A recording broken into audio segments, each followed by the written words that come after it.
जो गर्दनी बाग में बैठे हुए धरना दे रहे हैं, उनसे मेरा ये खुला चैलेंज है कि आपको अगर रियल आप मेरिट हैं, आप रियल 12 मार्च के रियल हीरो हैं, तो आप श्वेत पत्र लाने के लिए बिहार विद्यालय परीक्षा समिति और शिक्षा विभाग को कहें।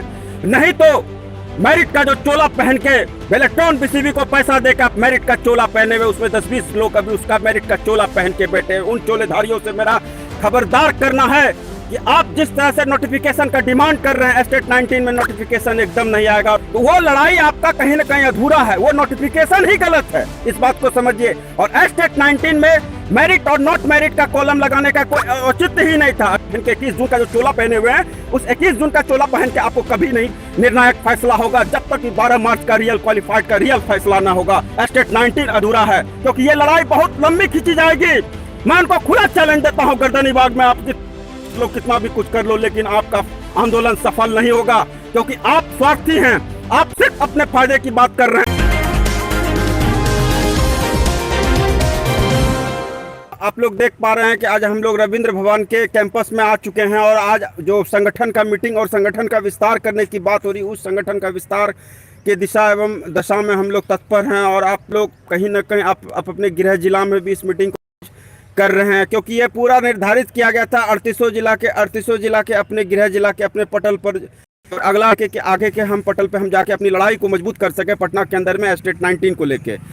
तो सर्वप्रथम आज जो हम लोग आए हुए हैं, आप अपने गृह जिला में आप लोग भी मीटिंग को ऑर्गेनाइज कर रहे होंगे। हमें पूर्ण विश्वास नहीं, पूरा यकीन है कि ताकि स्टेट 19 में हम लोग का जो फैसला है, वो फैसले का काउंटडाउन 12 मार्च के रियल क्वालिफाइड का काउंटडाउन, स्टेट 19 का जो रियल डिमांड है, जो रियल फाइटर है, वो स्टेट 19 का वो 12 मार्च के 12 विषय के क्वालिफाइड अभ्यर्थी है। उन सारे क्वालिफाइड अभ्यर्थियों को मैं कहना चाह रहा हूं कि आप लोग अपने गृह जिला में मीटिंग को ऑर्गेनाइज कीजिए और मीटिंग को, संगठन को मजबूत कीजिए। टीम का संगठन को मजबूत करना है, ताकि आप बिहार संगठनशील टीम का जो गठन हो रहा है, उस टीम में आप अपने जायज़ मांगों को लेकर पटना की धरती पे जो हमारा नेक्स्ट जन आंदोलन होगा, जन आगाज होगा, बिहार सरकार और शिक्षा विभाग को हम करारा जवाब दे सकें, बिहार विद्यालय परीक्षा समिति को हम करारा जवाब दे सकें, हम दे सकें अपनी बात को, हम कह सकें अपनी बात को, ताकि हमारे लिए जो स्टेट 19 का जो फैसला है, वो कहीं ना कहीं एक निर्णायक और एक सही फैसला हो। अब आपको हम रूबरू कराएंगे अपने साथ, और इन साथियों से हम अपनी बात को रखते हुए आप लोगों को कहना चाहेंगे कि आप लोग देख सकेंगे कि आप अपनी बात को कैसे आगे के काउंटडाउन में लेके चलते हैं। अब हम अपने साथियों के बीच हम लेके जा रहे हैं। हमारे कुछ साथी यहाँ पे आए हुए हैं, अभी कुछ साथी ऑन द वे हैं। सबसे पहले आप इनसे मिलते रहे होंगे, प्रशांत जी से, आप प्रशांत जी से मिलते रहे होंगे। प्रशांत जी भी कुछ अब अपनी बात को रखें। प्रशांत जी देख रहे हैं कि इनसे बात कर रहे हैं और कह रहे हैं कि साथियों को आने के लिए कह रहे हैं। आप लोग को भी आह्वान करते हैं कि आप भी अपने साथियों को आइए। प्रशांत जी हैं, अभिषेक जी हैं, और ये पंकज जी हैं। पंकज जी से भी आप हमेशा मिलते रहे हैं। हेलो, ये पंकज जी हुए। पंकज जी भी लगातार एक्टिव रहे हैं भागलपुर के पटल पे, पटना के पटल पे 9 मई को भी ये एक्टिव थे। और यहाँ पे भी देखिए कुछ हमारे साथी हैं, ये भी लगातार, दिवाकर जी हैं, ये भी दिवाकर जी हमेशा रहे हैं और अपनी बात को मजबूती से कहीं ना कहीं जब पटना के अंदर में आंदोलन हुआ, इनका बहुत अच्छा सहयोग रहा।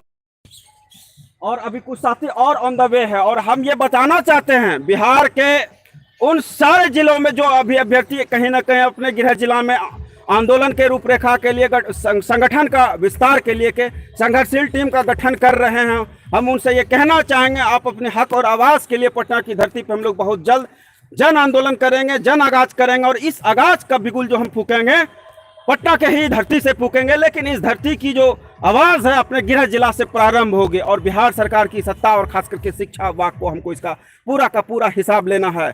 आनंद किशोर से अपना पूरा हिसाब लेना है। 12 मार्च के रियल क्वालिफाइड रियल हीरो हम लोग हैं।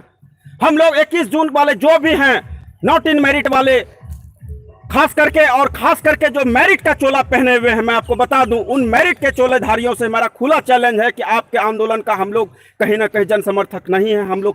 हम लोग रियल क्वालिफाइड हैं, रियल हीरो हम लोग हैं। मैं उन सारे साथियों से हम कहना चाहेंगे कि 21 जून वाले जितने भी बैकडोर हुआ है, उनका पूर्णतः बहिष्कार करें, उन चोरों का बहिष्कार करें जिसने बेलेक्ट्रॉन और बीसीबी को करोड़ों करोड़ का खेल कर अपने स्टेट में मेरिट का चोला पहने उन चोले खबरदार करें। हम जानते हैं कि उसमें 12 मार्च के सिर्फ 20% ही जेन्युइन कैंडिडेट है, 80% जो है वो बैकडोर लोग हैं, चोर दरवाजे वाले लोग हैं, उनका पूर्णतः बहिष्कार करें।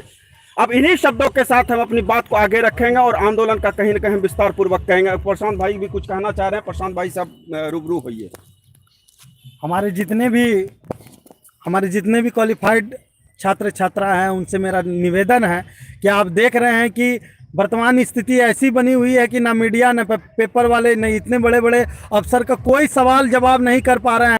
24,599 के जगह जो 80,402 सीटें हो गई हैं, इसका कोई भी जवाब नहीं मांग पा रहे हैं कि कैसे बढ़ गया है। तो कहीं ना कहीं बीपीएससी के जैसा यहाँ घोटालाबाजी हुआ है, तो इसका आवाज़ उठाइए, नहीं तो ये आप लोग जितने भी लोग हैं वो अपने नौकरी से हाथ धो डालिएगा।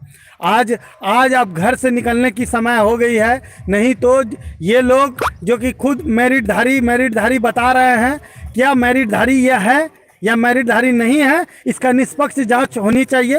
की जांच होगी तभी जाकर हम लोगों को न्याय मिलेगा। और सभी जितने भी जिलों से जितने भी जिला में जितने भी अभ्यर्थी हैं, खास करके महिलाएं और पुरुष, सभी लोग से निवेदन है कि अपने अपने घर से निकले और अपने अधिकार को मांग करें। बस इन्हीं शब्दों के साथ मैं आगे बंटी कुमार जी को मैं देना चाहता हूँ। तो आप देख सकते हैं प्रशांत भाई ने अपनी बात को कह दिया है और आप लोग भी अपने अपने तरीके से अपने गृह जिला में एक्टिव ऑन करते रहिए और अपनी आवाज़ को हम बुलंद करते रहिए। अब कुछ आप लोग भी बोलेंगे साथी, आप लोग कुछ अगर दो शब्द रखना चाह रहे हैं, आप कुछ बोलोगे अभिषेक? बोलो। मैं अभिषेक, साथी नमस्कार। ये जो स्टेट 2019 का मामला जो अटका हुआ है, नहीं इसमें आनंद सर जी कुछ इसका निर्णय नहीं ले रहे हैं। और जो भी क्वालिफाइड, जब 12 मार्च का रिजल्ट जारी हुआ तो जो भी रियल हीरो है वही 24,500 जो भी कैंडिडेट है वही मेन रूप से क्वालिफाइड है। बाकी जो बाद में रिजल्ट जारी हुआ उसमें बहुत घुसखोरी हुआ है। इस चीज़ को जांच किया जाए और जल्द से जल्द इस सब पे निर्णय लेके बहाली को आगे बढ़ाया जाए, ताकि विद्यार्थी का लाइफ ही तो बर्बाद हो ही रहा है, साथ में इतना डिले हो रहा है और आगे की फिर प्रक्रिया बहुत लंबी खींची जा रही है, जिसके कारण पूरा शिक्षा व्यवस्था चौपट हो रहा है। स्कूल में नहीं शिक्षक मिल पा रहे हैं, नहीं कुछ व्यवस्था सही से हो रहा है, तब ना सवाल उठ रहा है शिक्षा व्यवस्था पे। कोई मीडिया जाके कुछ भी शिक्षक से पूछ लेते हैं, जवाब नहीं दे पाते हैं। ये सब शिक्षा व्यवस्था खुद पे जिम्मेदारी खुद से अपने ऊपर लेके और ये सब गलत काम कर रहे हैं। इसीलिए जल्द से जल्द इस सब चीज़ों को निपटारा करके और सही कैंडिडेट को सही न्याय दे के सही नौकरी देने का शिक्षा व्यवस्था से और शिक्षा मंत्री से आग्रह है। और जल्द ही जो भी 12 मार्च को रिजल्ट जारी हुआ वो सही रिजल्ट है, उस पर जांच करके और सीबीआई जांच करके जल्द से जल्द इस मामला को निपटाया जाए।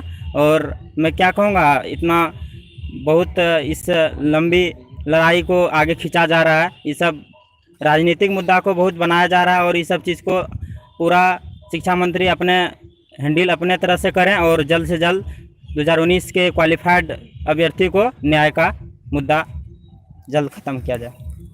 तो अब देख सकते हैं साथियों को आपने सुना है और पहले भी हमको सुना है, और मैं जो अभी कह रहा हूं इस बात को आप लोग समझ लीजिए। बिहार सरकार की जो रणनीति है, जो गर्दनी बाग में बैठे हुए धरना दे रहे हैं, उनसे मेरा ये खुला चैलेंज है कि आपको अगर रियल आप मेरिट हैं, आप रियल 12 मार्च के रियल हीरो हैं, तो आप श्वेत पत्र लाने के लिए बिहार विद्यालय परीक्षा समिति और शिक्षा विभाग को कहें।